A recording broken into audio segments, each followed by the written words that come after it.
entrepreneurs sur comment éviter les impayés et récupérer son argent. Voilà, donc dans un premier temps, vous avez un chat en bas à droite. N'hésitez pas à l'utiliser, par exemple, pour nous dire si vous nous entendez bien, si vous nous voyez bien et si vous voyez bien la présentation.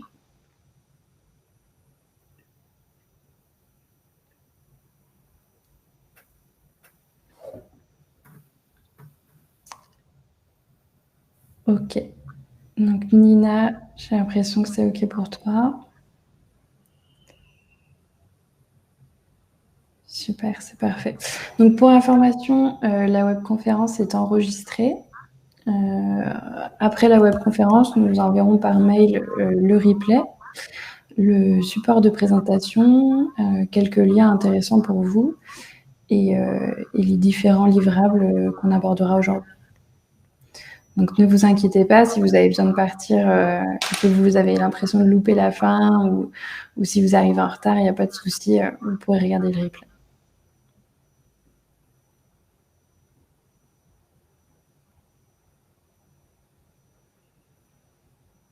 Ok. Super, merci Anouk. Donc je pense que tout le monde nous entend bien, c'est très bien.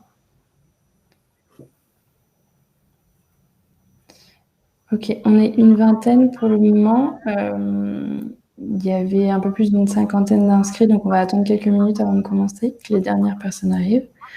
On commencera d'ici 1 ou 2 minutes.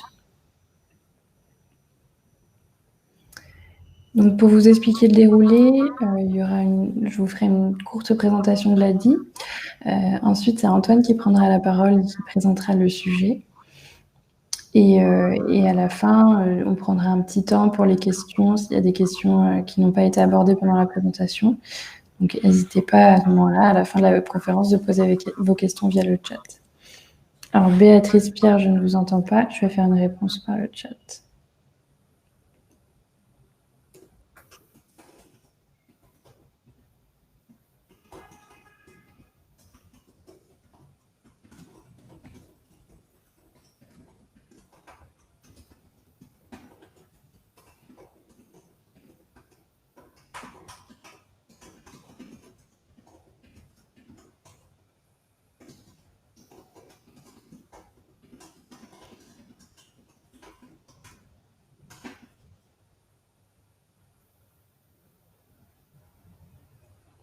Alors Lorraine, non, on ne vous entend pas. En fait, si vous voulez nous dire quelque chose, ce sera uniquement par écrit, par le chat.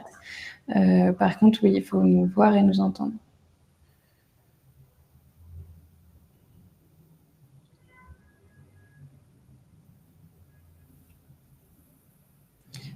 Ok, Éléonore, super. Donc je pense que c'est ce qu'il faut faire. Il faut réactualiser la page.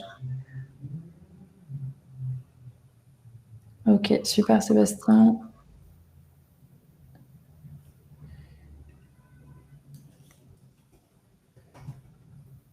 Ok Béatrice, super. Julie aussi, donc parfait. Il nous reste juste Bintou qui n'arrive pas.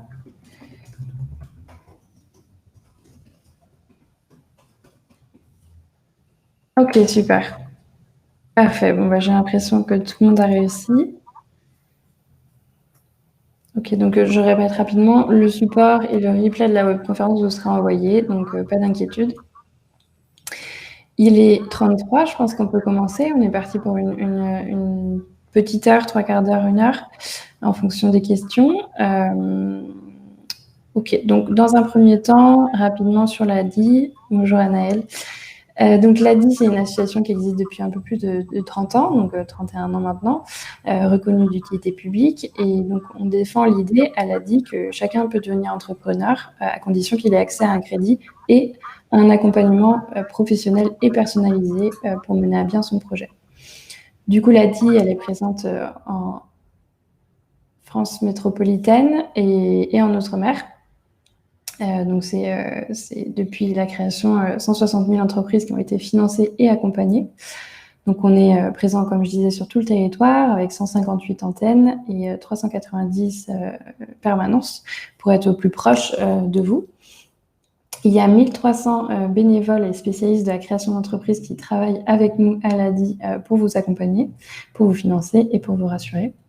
Il y a à peu près, en plus de ça, 600 salariés, du coup, qui sont les conseillers, etc., qui font les demandes de microcrédit.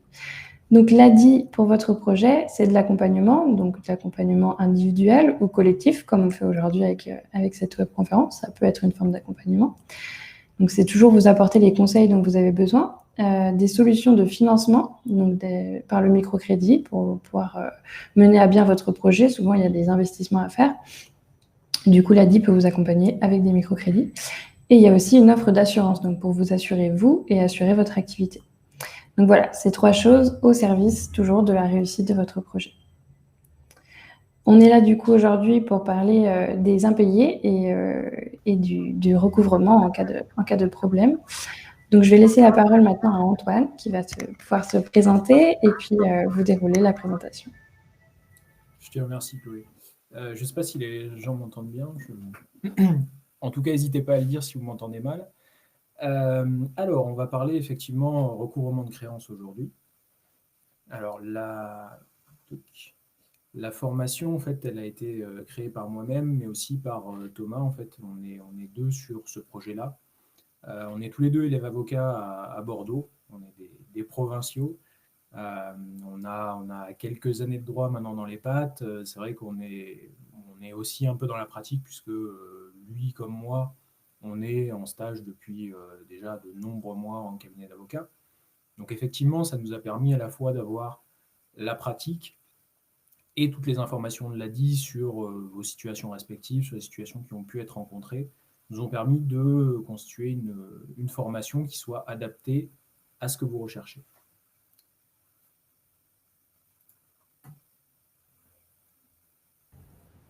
Pardon Antoine, il y a peut-être, si tu as des oreillettes, parce que du coup apparemment le son est un peu trop bas. Hop.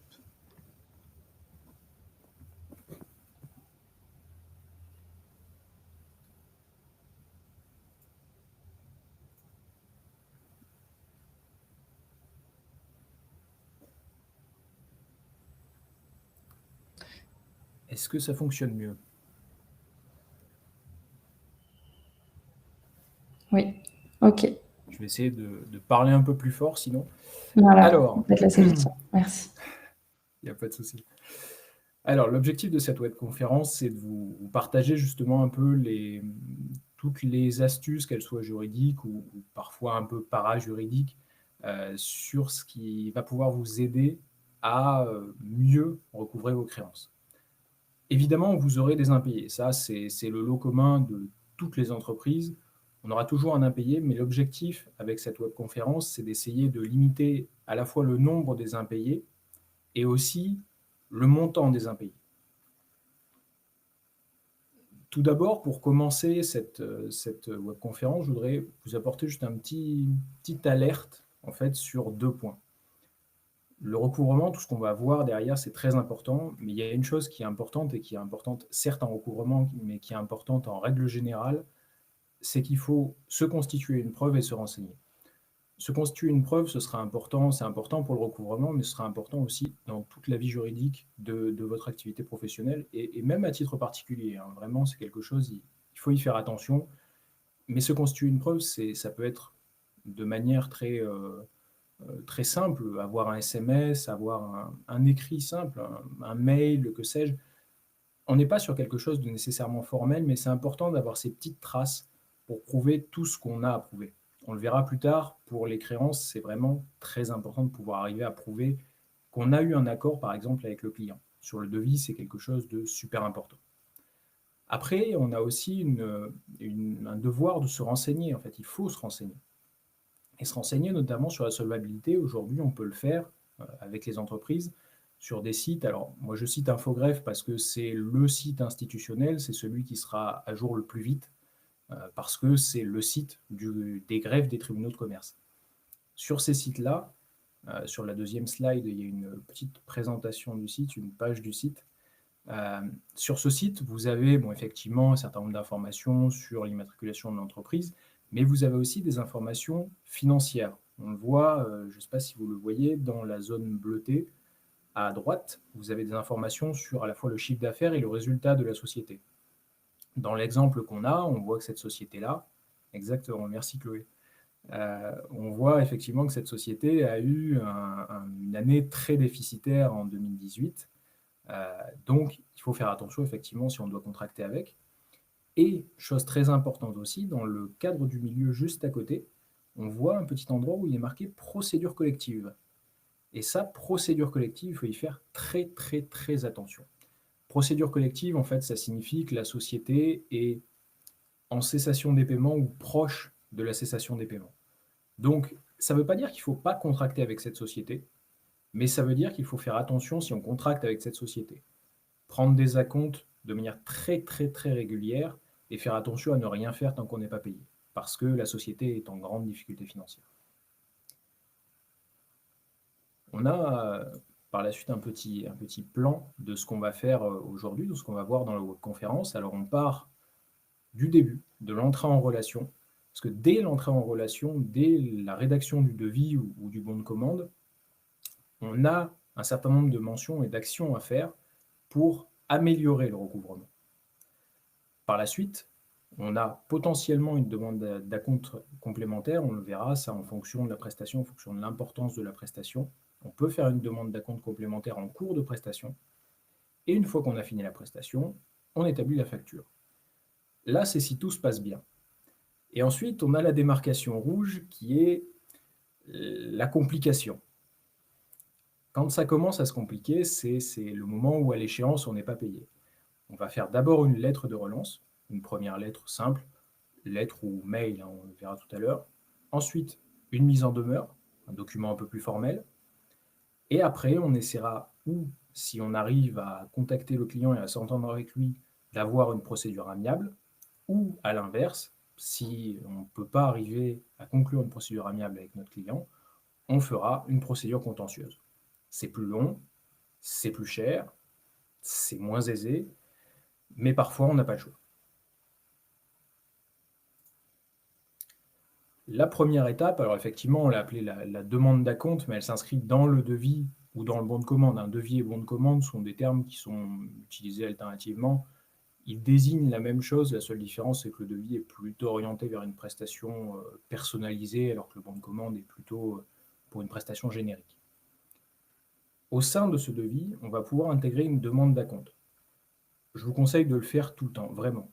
C'est important, la demande d'acompte, au-delà de l'avance de trésorerie qu'elle vous procure, qui est effectivement très pratique. Elle vous aide aussi à savoir si votre client est un bon payeur ou pas. Quand vous faites une demande d'acompte qui représente en moyenne 30% de la prestation, on peut aménager selon la prestation, mais en principe c'est plutôt 30%. Si déjà pour ces 30 premiers pourcents, vous avez de grandes difficultés à vous faire payer, vous vous doutez bien que pour les 70% restants, ça va être encore plus compliqué. Donc effectivement, faire une demande d'acompte avant de réaliser la prestation, ça permet déjà d'avoir des indices sur la solvabilité du client. Et ça, c'est important. Ensuite, cette demande d'acompte, elle permet aussi d'aider votre trésorerie, puisque vous avez déjà 30% qui rentrent dans votre trésorerie avant même d'avoir décaissé quoi que ce soit, puisque la prestation n'a pas débuté. Ce qui est effectivement pratique. On a fait d'ailleurs à cet effet un modèle de devis, tac, qui vous permet donc avec les mentions. Alors, le modèle de devis, vous l'aurez, comme vous a indiqué Chloé, vous l'aurez par la suite. Donc là, effectivement, c'est assez peu lisible, je pense. Mais les mentions sont indiquées ici, donc des mentions qui indiquent notamment le délai de paiement de l'acompte et qui indiquent aussi le montant de l'acompte. Par principe, j'aime bien l'idée de mettre le RIB. C'est vrai que c'est pratique de mettre les moyens de paiement avec. Voilà, ça permet au client tout simplement d'avoir plus aisément la possibilité de vous régler. Une chose sur laquelle j'attire votre attention, c'est vrai que là, c'est le gros carré qui est au milieu, qui désigne tout simplement vos prestations. Faites attention à faire un devis relativement détaillé. C'est vrai qu'on a plutôt tendance à négliger ça parce qu'on préfère faire notre travail plutôt que de faire de la facturation ou des devis. Mais c'est très important parce que si vous avez une contestation de votre client, si vous avez des prestations qui sont bien détaillées, Vous pourrez montrer à votre client et en cas de procédure à un juge que vous avez fait les prestations qui étaient convenues et que vous devez être payé. C'est pour ça que c'est important. Et même au-delà de ça, avec des prestations bien détaillées, vous réussirez à faire taire un certain nombre de remarques, un client qui vous dirait vous n'avez pas réalisé ça alors que c'était convenu.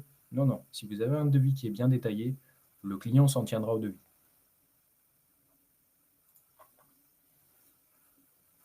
Une fois que ce devis a été fait, qu'il a été accepté, vous pouvez établir une facture. Vous avez réalisé les prestations, bien évidemment, de préférence. La facture, elle indique un certain nombre de choses. Il y a une chose qui est très importante dans la facture, c'est le délai de paiement. Le délai de paiement, il peut être au maximum de 60 jours ou 45 jours fin de mois. Alors 45 jours fin de mois, c'est un calcul assez particulier.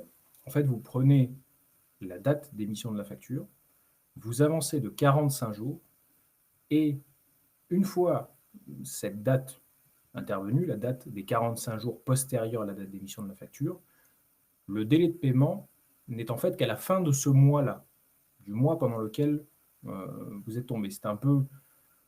C'est des délais de paiement qui sont usités parfois en matière commerciale. Si vous avez des clients de particuliers, je vous conseille de ne pas les utiliser parce que rien que d'expliquer le délai à votre client, vous êtes obligé de faire un schéma. Donc, ce n'est pas forcément très pertinent. La date d'échéance est aussi importante. Au-delà du délai de paiement, moi, je vous conseille vraiment de mettre en plus une date d'échéance. C'est beaucoup plus marquant en fait pour le client. Dans la facture, vous pouvez prévoir en plus des intérêts de retard. Alors les intérêts de retard, je vous conseille de prévoir des intérêts qui soient conventionnels, c'est-à-dire que vous déciderez vous-même du taux d'intérêt dans votre facture. Si vous suivez les taux d'intérêt légaux, actuellement, alors je n'ai pas le chiffre exact en tête, mais on est à moins d'1% annuel. Moins d'1% annuel, c'est quasiment rien. On est vraiment sur des taux qui sont tout à fait symboliques. Donc il vaut mieux effectivement prévoir un taux vous-même, un taux qui sera au minimum 3 fois supérieur au taux légal, donc on sera entre 2,5 et après vous pouvez aller jusqu'à 5, 7, 8, 10%. Au-delà, ça devient un peu excessif. Mais 10%, on est encore dans un taux d'intérêt qui est tout à fait acceptable. Lorsque vous êtes face à un client professionnel, uniquement professionnel, vous pouvez ajouter des frais de recouvrement de 40 euros. Alors ces frais, ils ne correspondent, si j'ose dire, à rien. C'est-à-dire que ce ne sont pas des frais qui doivent correspondre à effectivement une dépense que vous avez engagée. C'est des frais qui sont forfaitaires et qui sont prévus par la loi. Vous avez le droit d'ajouter 40 euros de frais parce que votre client est un professionnel et qu'il n'a pas payé la date d'échéance. Ensuite, vous pouvez ajouter aussi dans votre facture la mention d'un taux d'escompte. Alors le taux d'escompte, qu'est-ce que c'est? Le taux d'escompte, c'est une manière de pousser votre client volontairement à payer plus vite.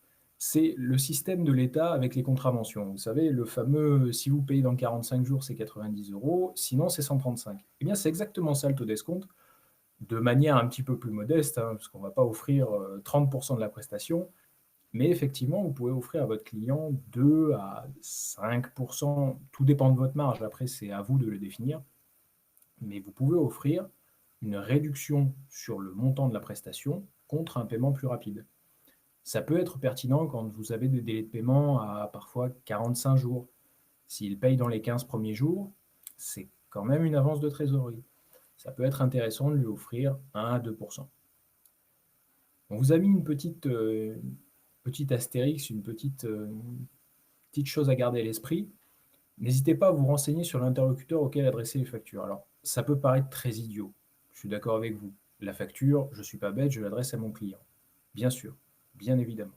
Seulement, quand vous arrivez parfois avec des entreprises qui ont des structures un peu développées ou des administrations, la personne avec laquelle vous avez négocié le contrat, avec laquelle vous travaillez et à laquelle vous rendez des comptes, n'est souvent pas celle qui paye. Et ce n'est pas le même service qu'il paye. Donc, ce qui fait que si vous envoyez votre facture à cette personne-là, elle ne pourra pas vous régler elle-même. Alors, soit vous tombez sur une personne qui effectivement qui a une conscience professionnelle relativement développée et qui va la transmettre au service comptabilité qui vous payera, soit vous tombez sur une personne qui est, on va dire, assez surchargée, et qui ne transmettra pas votre facture. Et la difficulté, c'est que vous attendrez, vous enverrez des relances, les relances n'auront aucun effet, puisqu'elles seront tout simplement pas adressées à la bonne personne. Ça peut vous faire gagner un peu de temps, vraiment, au niveau du paiement, et ça peut vous éviter de vous arracher les cheveux pour obtenir un paiement, alors qu'en réalité, c'est tout simplement que le service, le bon service, n'est pas alerté. On a fait, là encore, un petit modèle de facture. Merci pour le zoom, c'est bien pratique. Là encore, donc, un délai de paiement. Les prestations, alors reprenez les prestations que vous avez mises dans le devis. Si jamais il y a eu des prestations qui ont été faites entre-temps hors devis, intégrez-les évidemment. Là encore, le RIB, l'ordre auquel adresser le chèque, le délai de paiement, le taux d'escompte, si vous voulez le mettre. Le taux d'escompte n'est pas obligatoire. Le taux d'intérêt non plus, hein, mais le taux d'intérêt, je vous conseille vivement de le mettre, vraiment. Le taux d'escompte, après, c'est vraiment à vous de voir en fonction de vos besoins en trésorerie aussi, puisque si vous avez une trésorerie qui est suffisante, il n'y a pas grand intérêt à mettre un taux d'escompte, hein, honnêtement. Et si le client est un professionnel, évidemment, les fameux 40 € de frais de recouvrement.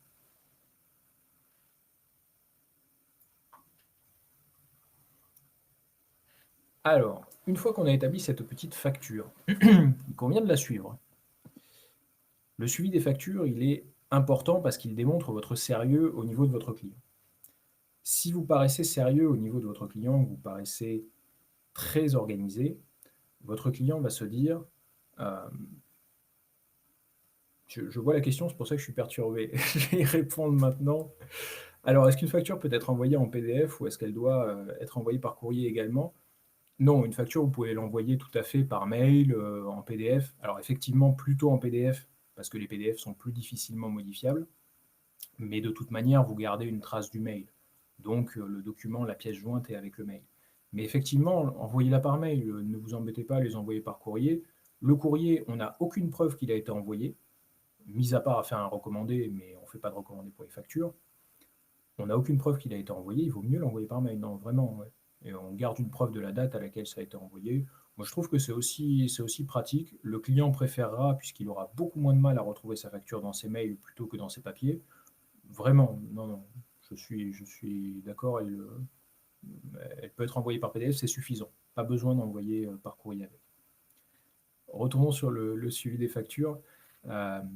Donc, le suivi des factures, moi je vous conseillerais, quand vous avez un délai de paiement qui est assez long, au-delà de 30 jours, d'envoyer un rappel à l'échéance, un peu avant l'échéance, histoire de rappeler à votre client que, effectivement, il y a 60 jours, il a reçu une facture, qu'il s'agirait de la payer parce que l'échéance arrive dans 3, 4, 5, 7 jours. C'est, je pense, assez pratique parce qu'une facture qui dort depuis 60 jours, effectivement, on peut tout simplement l'oublier un peu. Ça permet de ne pas avoir à faire une relance formelle en disant au client « vous ne m'avez pas payé ». Vous lui envoyez juste voilà, une facture, une relance, qui n'est même pas une relance, mais plus une information, en leur disant effectivement l'échéance se rapproche, en leur joignant évidemment la facture initiale, et ensuite vous voyez si vous êtes payé à l'échéance ou pas. L'échéance maintenant, si vous n'êtes pas payé, il faut agir. Et je vous conseille vraiment de ne pas attendre. Quand à l'échéance vous voyez que vous n'êtes pas payé, le lendemain ou le surlendemain, faites partir ou une lettre simple ou un mail, ça convient parfaitement aussi, qui contient une relance. Donc là, effectivement, vous indiquez à votre client que une facture avait été établie, que l'échéance était à telle date, qu'à l'échéance, vous n'avez pas reçu de paiement. La formule classique en disant évidemment que si le client a payé entre-temps, qu'il ne tienne pas compte de la relance. Indiquez aussi dans cette relance que vous tenez à la disposition du client pour des démarches amiables en vue de passer outre ce défaut de paiement. Indiquez-le, vraiment, c'est important. Ce sera important d'une part parce que ça aidera votre client, du moins ça le mettra dans une disposition plus favorable à revenir vous voir pour trouver une solution amiable, qui est très franchement une meilleure solution qu'une solution judiciaire. Et surtout, ça vous permettra, si jamais vous devez malheureusement aller devant le juge, de justifier du fait que vous avez essayé de faire des démarches amiables pour vous faire payer. Pour certaines créances, c'est obligatoire. En l'occurrence, les créances de moins de 5 000 euros, vous êtes obligé, si vous allez devant la justice, de prouver que vous avez fait des démarches amiables. Une fois que vous avez fait cette lettre de relance, on a deux solutions. Soit le client ne réagit pas, ne paye toujours pas, soit effectivement il règle et il n'y a plus de souci. Mais s'il ne réagit pas, il faut maintenant envoyer un deuxième courrier. Et là, par contre, on passe obligatoirement par une lettre recommandée avec accusé de réception. Un mail ne suffira pas. Vous faites une mise en demeure, vous indiquez, je vous conseille de l'indiquer dans l'objet, vous faites un objet en gras dans lequel vous indiquez mise en demeure, paiement de la facture, numéro, temps, et ensuite vous indiquez à votre client que, évidemment, vous n'avez pas reçu le paiement, que vous le mettez en demeure de vous régler, qu'à défaut, des poursuites pourront être engagées, et encore une fois, que vous vous tenez à sa disposition pour des démarches amiables. On vous conseille au possible, notamment quand on arrive aux relances et aux mises en demeure, de séparer les fonctions commerciales et de recouvrement. Au possible. On a bien conscience que dans certaines activités, c'est assez difficile. Mais vous pouvez parfois, par l'usage de deux adresses mail, d'une adresse mail plus générique, plus service de comptabilité, utiliser du coup une manière pour séparer le recouvrement en soi et les relances, la facturation, le côté vraiment financier du côté commercial. Le côté commercial, ça doit rester une bonne expérience pour votre client. Je répondrai à la question quand j'aurai fini. Le côté commercial, ça doit rester une bonne expérience pour votre client. Et effectivement, ce sera un peu compliqué, l'expérience sera un peu gâchée par des relances, par des mises en demeure, par une procédure un peu contentieuse de recouvrement. Donc effectivement, dans la mesure du possible, essayer de séparer peut être une bonne idée. Après, des lettres type de mise en demeure, oui, mais la lettre type est assez... comment dire, beaucoup d'éléments changent à chaque fois, dans le sens où votre montant de facture change à chaque fois, votre numéro de facture change, la personne, vous allez parler potentiellement des prestations qui changent à chaque fois. Donc effectivement, voilà. Après, en termes de mention légale, elle reste identique. Oui, il est possible de faire une lettre type. Je vous avoue, j'en ai pas faite, mais effectivement. Effectivement. Je pense que j'en ferai une et je vous la transmettrai dans les livrables. Ça peut être une très bonne idée.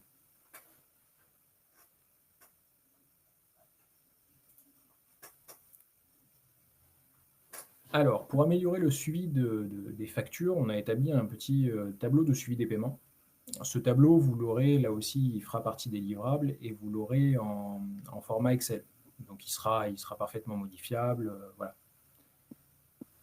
Le tableau, il comprend donc le montant de la prestation, qui est le montant de la facture initiale, la date d'émission du devis, le montant de l'acompte, le montant d'acompte perçu, la date d'émission de la facture une fois qu'elle a été mise, le délai de paiement. Ensuite, la date d'échéance de la facture se met à jour automatiquement. Le montant de la facture à établir, de même, se met à jour automatiquement. Et le paiement effectué, vous le rentrez, ce qui vous permet, dans la colonne montant restant dû à l'échéance, de savoir si vous avez été réglé intégralement ou pas. Alors, je vais répondre aux questions. Après une lettre, un client dit que la facture est en cours de traitement, ça va prendre combien de temps? Ça dépend de lui.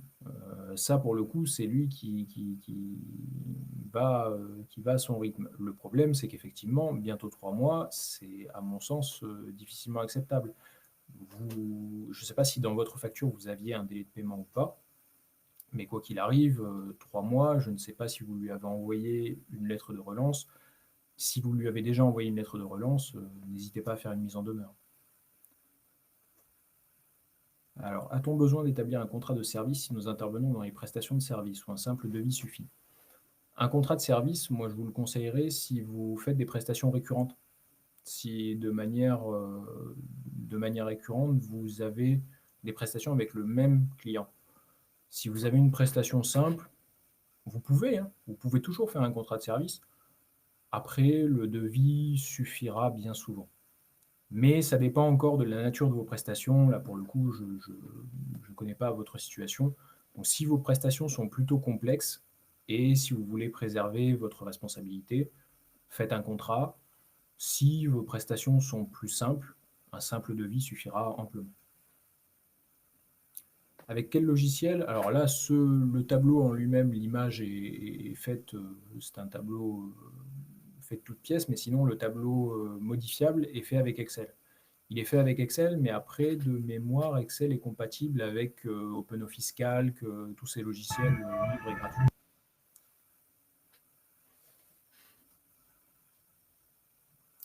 30 jours de délai de paiement, oui, donc effectivement, si ça fait 3 mois, voilà, n'hésitez pas à faire une relance, si vous ne l'avez pas déjà fait, faire une mise en demeure, parce que, effectivement, je pense que si vous ne forcez pas un peu ce client, je ne suis pas convaincu qu'il paye.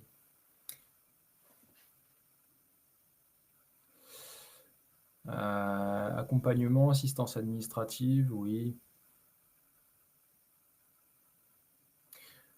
Honnêtement, si vous le faites régulièrement avec le même client, je pense qu'il vaut mieux effectivement faire un contrat. Après, même cette description de prestation, je vous avoue, me laisse un peu. Je ne sais pas exactement quel type de prestation. Dans de l'assistance administrative, est-ce que vous faites des tâches de secrétariat? Est-ce que vous, voilà, je ne sais pas exactement quel type de responsabilité vous pourriez avoir, et donc effectivement, mais d'accord, d'accord, d'accord, oui.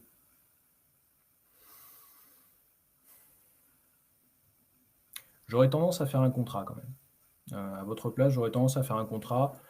Ça permet au moins de ménager votre responsabilité et d'assurer aussi au niveau de vos prestations, de limiter vos prestations, de prévoir tout ce que vous pouvez faire et de limiter aussi vos prestations à un certain stade.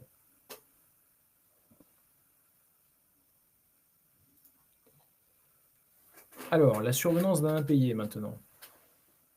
Donc, une fois qu'on a suivi nos factures, et malgré le bon suivi, malgré la mise en demeure, il est toujours possible que le client, effectivement, ne paye pas. S'il ne paye pas, que faire? Certains impayés vont être motivés par des raisons valables. Certains clients ne peuvent pas vous payer. Ces clients-là, il faut essayer de comprendre pourquoi ils ne peuvent pas vous payer et essayer de trouver une solution amiable de préférence avec eux pour réussir à être réglés. Mais certains clients, parfois, ne veulent pas vous payer. Alors ça a tendance à se remarquer un peu, puisque c'est le genre de client qui conteste votre prestation de manière un peu particulière, qui va être d'une mauvaise foi incroyable, à vous dire que vous n'avez pas fait une prestation que vous deviez faire, qu'elle n'est pas bien faite, qu'elle n'est pas... Bon, très honnêtement, dans ce genre de situation, il vaut mieux... c'est le moment où vous êtes content d'avoir un devis bien détaillé, parce que vous aurez la possibilité de dire à votre client, voilà ce qui était prévu. Il faut rester ferme avec eux. Voilà ce qui était prévu. Ça a été fait. J'attends mon paiement. Il n'y a rien à faire de plus. Ce n'est pas nécessairement des gens qui n'ont pas les moyens, donc faire un échéancier n'aurait pas forcément grand sens. Vraiment, c'est malheureusement des gens avec lesquels une solution amiable, si jamais ils persistent dans leur refus, n'arrivera pas à naître. Mais en revanche, avec ceux qui ne peuvent pas vous payer, des solutions amiables sont possibles, parce qu'une personne qui ne peut pas vous payer à ce jour pourra peut-être vous payer demain. On a beaucoup la situation avec la crise sanitaire actuelle, où effectivement un certain nombre de personnes n'ont plus d'activité à ce jour, mais auront peut-être une activité professionnelle demain. Et donc retrouveront du travail pour ceux qui en ont perdu, et pourront vous payer. Mais dans ce cas-là, il vaut mieux prévoir un échéancier, notamment une solution amiable, pour pouvoir vous faire régler. L'échéancier, justement, on en parlait tout à l'heure, l'échéancier vous permet de prévoir contractuellement, de formaliser des délais de paiement. Quand vous allez avoir un client qui va avoir des difficultés à vous payer, vous revenez vers lui, et s'il l'accepte, vous faites un échéancier, ça vous permet, sur plusieurs mois, lui, ça lui permet d'obtenir un délai de paiement, vous, ça vous permet de vous sécuriser. Même au niveau de votre banquier, vous pouvez lui préciser effectivement que vous allez avoir des rentrées d'argent régulières tous les mois, parce que vous avez une créance, parce qu'il y a eu un échéancier. c'est quelque chose qu'un banquier peut arriver à comprendre. Parce qu'ils sont avant tout habitués au niveau professionnel à avoir affaire à ce genre de choses. Mais ça formalise un accord avec le client et ça formalise aussi surtout une obligation du client. Si votre client ne paye pas, vous pouvez lui dire attention, on avait un accord. Et cet accord-là, une chose très importante à faire entrer, j'ai un modèle, je vous le montrerai juste après. Une chose très importante à intégrer dans l'échéancier, c'est une clause qui prévoit la déchéance du terme. Alors, la déchéance du terme, c'est un bien grand mot. Ça veut dire tout simplement que si votre client ne paye pas l'une des mensualités, vous êtes fondé à lui demander le paiement de toutes les mensualités restantes au jour du défaut de paiement. C'est très important parce que si votre client, si vous n'avez pas cette clause-là et que votre client ne paye pas une mensualité, vous allez être obligé d'engager des procédures pour recouvrer une mensualité. Et s'il ne paye pas la deuxième, vous allez réengager des procédures parce qu'il n'a pas payé une deuxième mensualité. Et si vous voulez engager,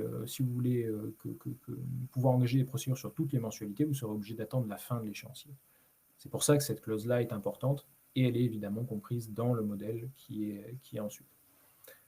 Avant de vous montrer le modèle, je veux juste vous parler rapidement de la lettre de change. Alors, c'est quelque chose que vous n'utiliserez vraisemblablement jamais, mais peut-être que vous l'utiliserez un jour, et ce jour-là, elle vous servira grandement.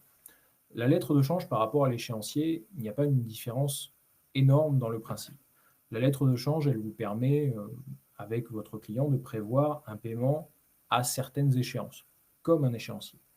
La différence entre l'échéancier et la lettre de change, c'est qu'une lettre de change, il y a une procédure qu'on appelle une procédure d'escompte, mais peu importe le terme, vous pouvez prendre la lettre de change et avant l'échéance de celle-ci, aller à votre banque et vous faire payer le montant, sous déduction d'un certain nombre de frais, de cette lettre de change.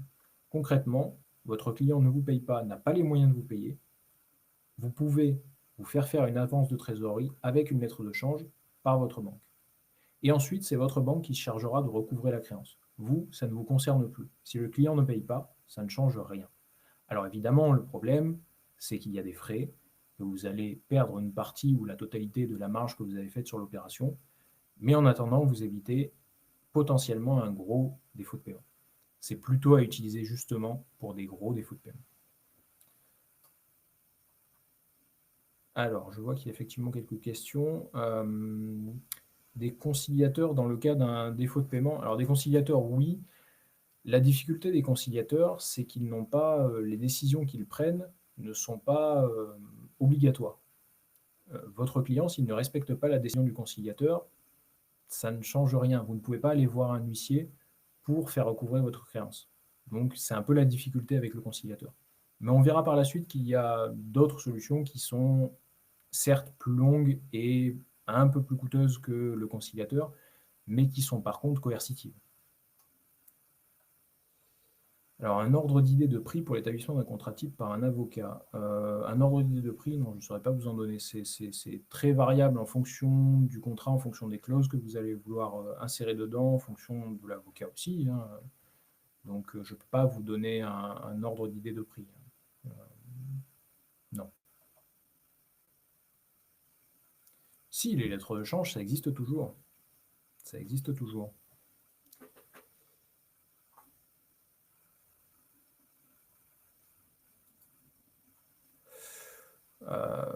Après, entre 100 et 1000, alors je ne sais pas, encore une fois, je n'ai pas suffisamment d'informations sur votre contrat, mais entre, je verrais mal un avocat vous faire un contrat pour moins de 1000 euros.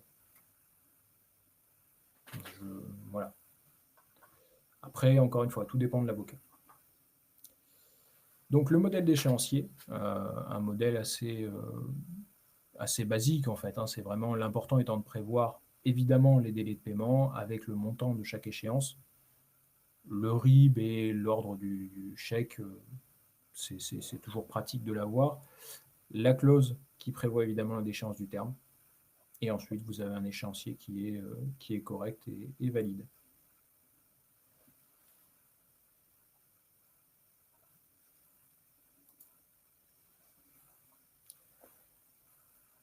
Alors évidemment, ça c'est l'hypothèse où on arrive à s'entendre avec son client. Le problème, c'est si on n'arrive pas à s'entendre avec son client. On a deux principales procédures. La première, c'est une procédure simplifiée qui est d'efficacité un peu plus limitée parce qu'elle est moins impérieuse, mais qui peut être très pratique si elle fonctionne et qui est surtout peu chère. C'est une procédure qui se passe par huissier, tout simplement. Elle est ouverte que pour des créances de 5 000 € au maximum. C'est assez simple à mettre en œuvre, en fait. Vous allez voir un huissier. L'huissier tentera d'obtenir l'accord de votre client sur 2 points. La reconnaissance, d'une part, du principe de la créance, du fait que votre client vous doit une certaine somme d'argent. Et une deuxième chose, il essaiera d'établir lui-même un échéancier avec votre client. Vous allez me dire, à la limite, quel intérêt de passer par un huissier si moi je peux le faire moi-même. L'intérêt, c'est que l'huissier, son échéancier, il aura ce qu'on appelle chez nous la qualité de titre exécutoire. C'est un bien grand mot, mais ce que ça veut dire, c'est que si votre client ne respecte pas l'échéancier, cette fois-ci, vous pourrez revenir voir l'huissier en lui demandant de saisir votre client. Saisie sur salaire, saisie sur compte, saisie du véhicule, des meubles, du bien immobilier, peu importe. Mais il pourra engager une procédure de saisie. C'est évidemment beaucoup plus coercitif. Le problème, c'est qu'il faut que votre client soit d'accord à la base et trouve un accord avec l'huissier. Ça, c'est effectivement la problématique. Après, honnêtement, je pense que c'est une procédure qui est à tenter quand on a une créance de moins de 5 000 €, dans le sens où si la procédure échoue, c'est 15 € de frais. Donc c'est effectivement une procédure qui est assez modeste en termes de coût.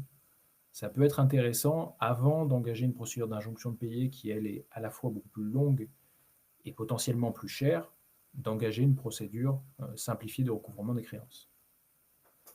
Au niveau de la procédure d'injonction de payer, alors là, on passe sur une procédure qui est vraiment contentieuse. On arrivera devant le tribunal. C'est une procédure qui se veut simplifiée, mais qui reste quand même relativement longue. On a deux types de procédures. On a une pour un client qui serait un commerçant, qui serait un professionnel, et on en a une autre pour un client qui serait un particulier. La seule différence entre les deux, c'est que si votre client est un particulier, vous allez devant le tribunal judiciaire, et si votre client est un professionnel, vous allez devant le tribunal de commerce.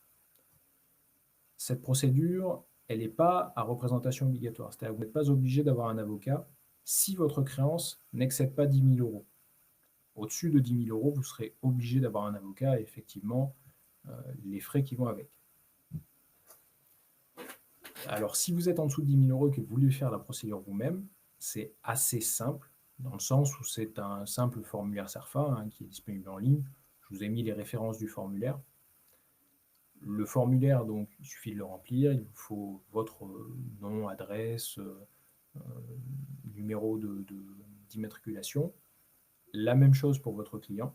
L'importance quand même de se renseigner sur vos clients, notamment sur une adresse postale. Ensuite, vous joignez votre facture, vous joignez votre relance, vos mises en demeure, le devis, l'acceptation du devis. Avec tous ces documents, le tribunal, sauf exception, vous accordera une injonction de payer.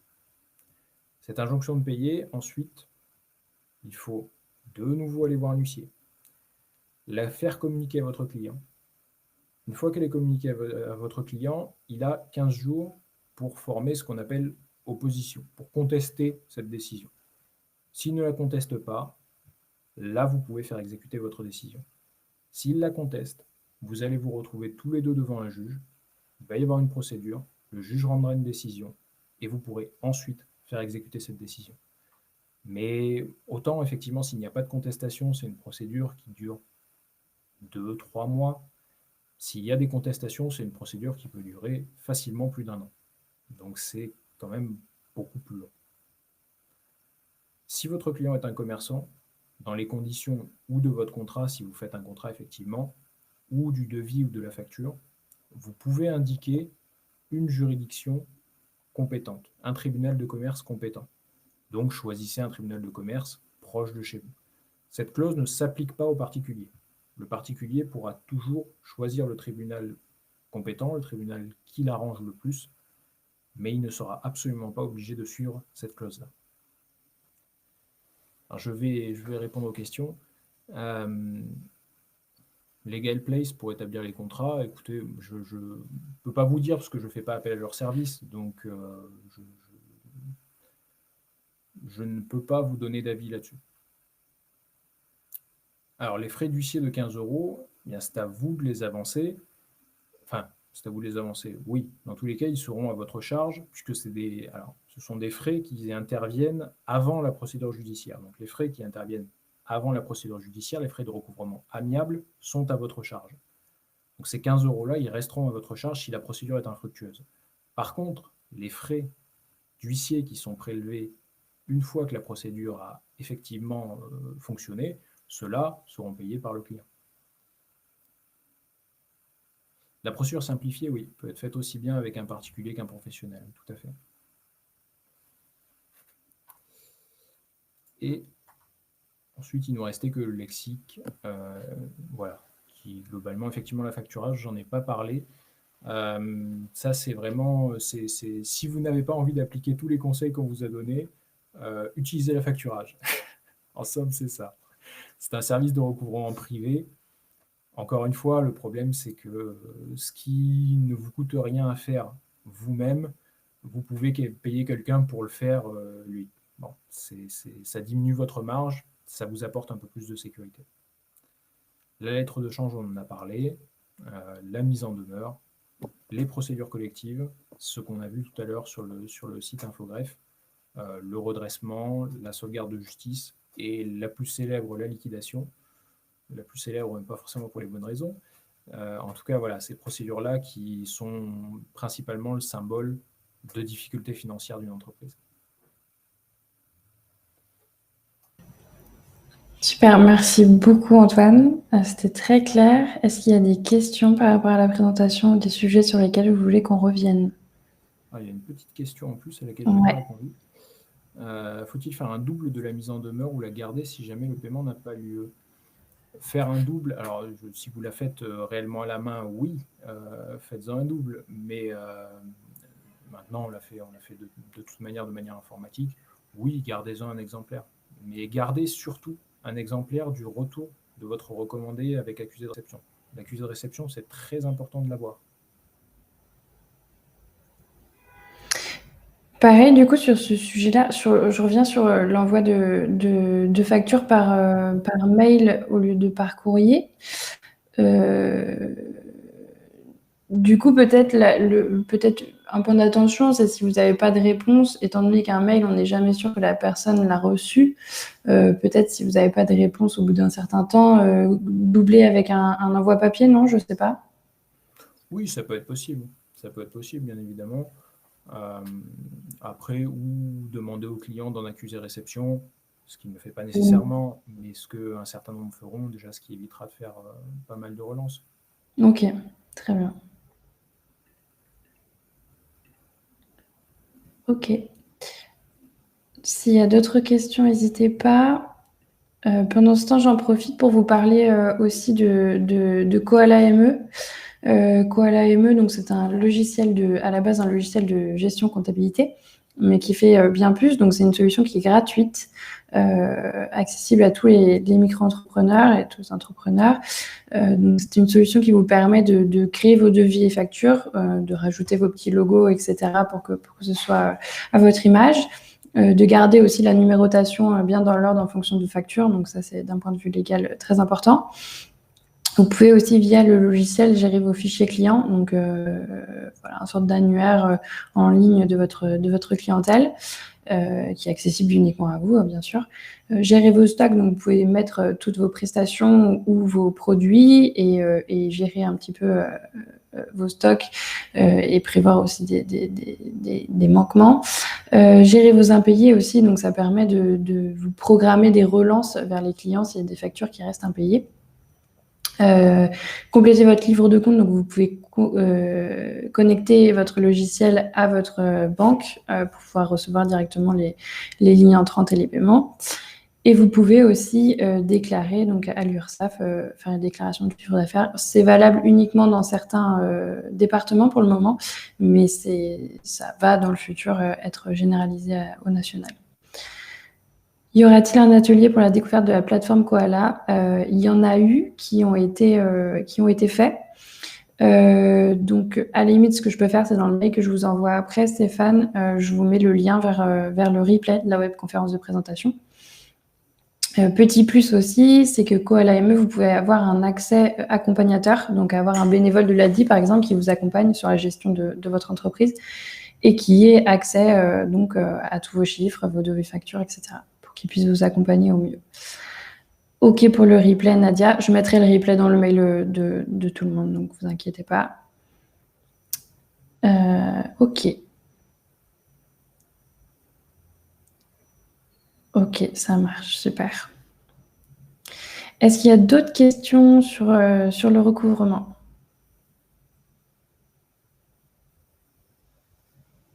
Super. OK, bon, c'est très bon signe parce que j'ai trouvé ça très clair, donc je pense que vous aussi. Donc c'est très bien qu'il y ait peu de questions, c'est un bon signe. OK, je me permets aussi de vous parler d'un nouveau programme qui a été lancé à l'ADI il y a très peu de temps. Donc c'est l'occasion pour vous faire découvrir si jamais vous êtes intéressé par la cyclo-entreprise. Donc en fait, c'est le fait d'utiliser le vélo comme mode de transport pour son activité. Donc il y a un nouveau programme qui est lancé en partenariat avec l'ADI. Donc c'est en gros, il y a un premier volet donc de formation collective, là où vous recevrez du coup toutes les informations sur comment ça peut être utile à votre entreprise, quels sont les avantages du vélo dans la micro-entreprise, etc. Vous aurez aussi l'occasion de tester les vélos, les triporteurs et toute la gamme de vélos qui est proposée par ce programme.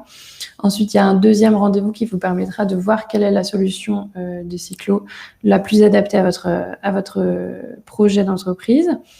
Et ensuite, le troisième volet, donc c'est une prime pour faciliter l'acquisition de matériel. Donc c'est couplé avec un microcrédit ADI, et donc ça vous financera 20% de l'achat de votre matériel. Voilà, donc vous avez les listes des villes où sont les formations collectives jusqu'à maintenant. Bon, ça va se développer petit à petit, mais pour l'instant, c'est les tests ici. Présent également à Strasbourg. OK, ben, je ne savais pas, je noterai pour ajouter sur le PowerPoint. Merci, Sébastien. Il y avait une dernière petite question de Nicolas. Ouais. Effectivement, alors les frais engagés suite au recouvrement peuvent être payés dans certains cas par le client.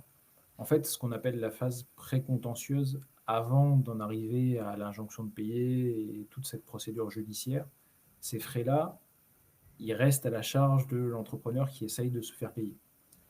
Il est évidemment possible de passer un accord avec votre client, mais c'est vraiment là encore au bon vouloir de votre client.